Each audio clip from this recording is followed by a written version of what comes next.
Assalamualaikum warahmatullahi wabarakatuh. Salam sejahtera buat kita semua. Kita akan bicara mengenai effective leadership pada sesi kali ini. Agenda kita adalah pertama, saya ingin menyampaikan selamat datang kepada Anda semua insan pembelajar dalam saluran pembelajaran BSS Consulting. Ya, setelah sesi pembelajaran ini, Anda akan mendapatkan pemahaman dan pengetahuan tentang esensi dasar leadership, kemudian leadership versus management, ya, kemudian juga peran komunikasi di dalam leadership, serta konsep situational leadership. Ini konsep praktikal yang akan kita gunakan dalam pelatihan ini. Ya. Itu akan bicara mengenai tingkat perkembangan follower, gaya leadership, dan bagaimana kita mengkombinasikan antara tingkat perkembangan follower dengan gaya leadership. Yang pertama adalah esensi dasar leadership. Ya. Nah, kita semua pasti sudah sering mendengar atau membaca atau melihat leader atau leadership, ya, kemudian pemimpin atau kepemimpinan. Nah, kalau saya tanyakan kepada Anda, ya, kira-kira pada saat Anda mendengar atau membaca leader atau leadership dan kepemimpinan tadi, kira-kira apa yang ada dalam benak kita? Apa yang terpikirkan oleh kita? Ya, saya kasih waktu 3 detik untuk berpikir. Hanya 1 atau 2 kata saja. Baik, pasti akan banyak muncul kata-kata di dalam benak kita, dan saya yakin apa yang muncul di dalam benak kita itu adalah hal yang positif, hal yang sangat bagus, yang bagus-bagus semuanya.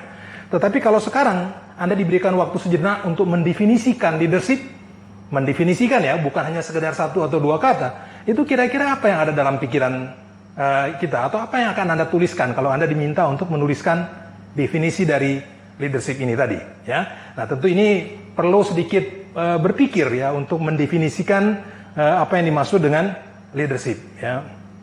Baik, saya akan ajukan satu pertanyaan lagi sebelum kita masuk pada diskusi yang selanjutnya. Pertanyaannya sederhana. Apakah kita masih memerlukan leadership? Ya, ini pertanyaan mungkin yang sangat aneh, tapi saya perlu tanyakan kembali. Kenapa?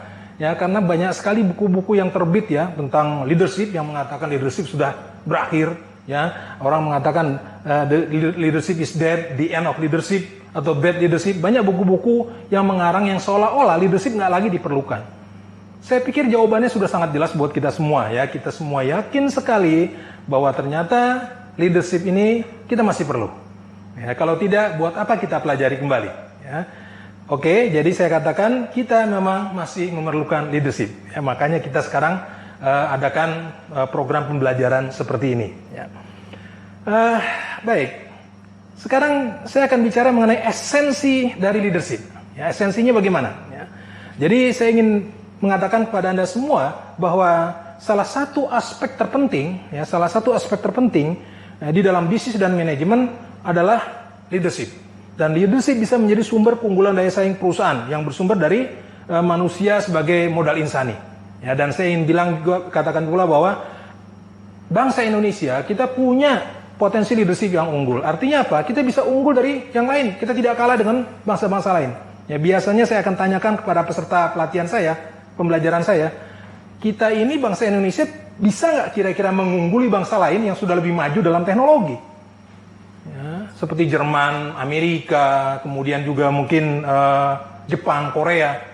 Ya, mungkin perasaan nasionalisme kita ingin mengatakan, ya, kita mampu. Tapi kalau kita realistis, kita ketinggalan jauh. Tapi kita masih bisa unggul dari sisi soft skill. Dan salah satunya adalah leadership. Ya.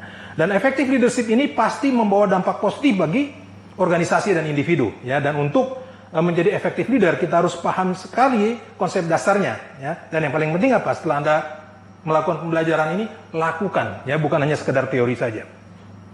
Baik, saya akan bicara mengenai krisis leadership. Apa yang dimaksud dengan krisis leadership? Ya. Jadi di mana-mana di seluruh dunia ternyata konsep leadership itu sudah berpuluh tahun, mungkin beratus tahun dipelajari. Ya. Tapi sayangnya ya, konsep itu, teori itu lebih banyak dijadikan bahan diskusi dan seminar. Sementara praktek nyatanya itu terjadi gap yang luar biasa. Dan inilah yang menimbulkan krisis. Ya. Krisis yang kedua ini terjadi gara-gara apa? Gara-gara terjadi moral dekadensi atau penurunan penghayatan atas nilai-nilai leadership itu sendiri. Ya, dan ditambah lagi mungkin ketidakmauan atau ketidakmampuan untuk belajar mengenai leadership itu sendiri. Ya, kadang-kadang juga ada namanya jebakan dikotomi antara leader dan manager. Leader dan manager. Kita akan diskusi lebih lanjut perbedaan antara leader dan manajer ini. Saya akan masih bicara mengenai leadership krisis. Ya, dan ternyata krisis leadership ini itu terjadi di seluruh dunia. Ya. Dan bukan hanya di Indonesia, ya, bukan hanya di Asia, tapi di seluruh dunia. Ya. Di Asia, Eropa, Latin Amerika, ya semua terjadi krisis leadership. Bahkan hasil penelitian mengatakan 86% itu terjadi krisis leadership di seluruh dunia. Ya. Nah, tadi kita sudah jelaskan mengapa terjadi seperti itu, apa yang dimaksud dengan krisis leadership, gap antara prakteknya dengan teorinya tidak sesuai.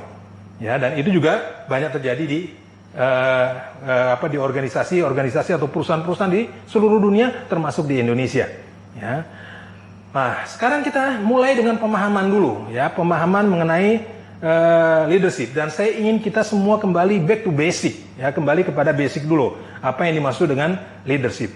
Nah, di sini akan saya bawakan beberapa rujukan, ya, penelitian mengenai leadership, dan saya ambil cuplikannya definisi leadership, ya, dari tahun 50 sampai tahun 97, dan setelah tahun 97 juga masih banyak, tapi sama semuanya.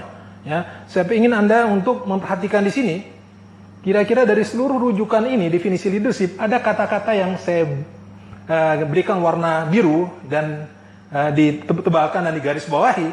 Ya, kira-kira kata apa yang Anda lihat di layar ini? Ya, betul, influence. Ya, nah, kenapa ada satu kata yang muncul? Karena ternyata kalau kita mencoba untuk menyederhanakan, ya, leadership itu sendiri, atau kita back to basic mengenai leadership, ternyata leadership itu sederhana saja. Ya, apa yang dimaksud dengan leadership? Leadership adalah proses yang berkaitan dengan upaya seseorang mempengaruhi perilaku. Influence adalah pengaruh atau mempengaruhi. Ya, apa yang dipengaruhi? Perilaku. Ya, jadi mempengaruhi perilaku seseorang atau sekelompok orang. Ya. Jadi ada dua kata kunci kalau Anda ditanya mengenai leadership. Dua kata kunci yang saya mohon jangan sampai lupa, yaitu apa? Pengaruh dan perilaku. Ya, Maxwell juga mengatakan bahwa the true measure of leadership is influence, nothing more, nothing less. Ya, Maxwell ini adalah seorang scholars mengenai leadership. Ya, dia menulis banyak tentang leadership dan salah satunya di definisinya seperti itu.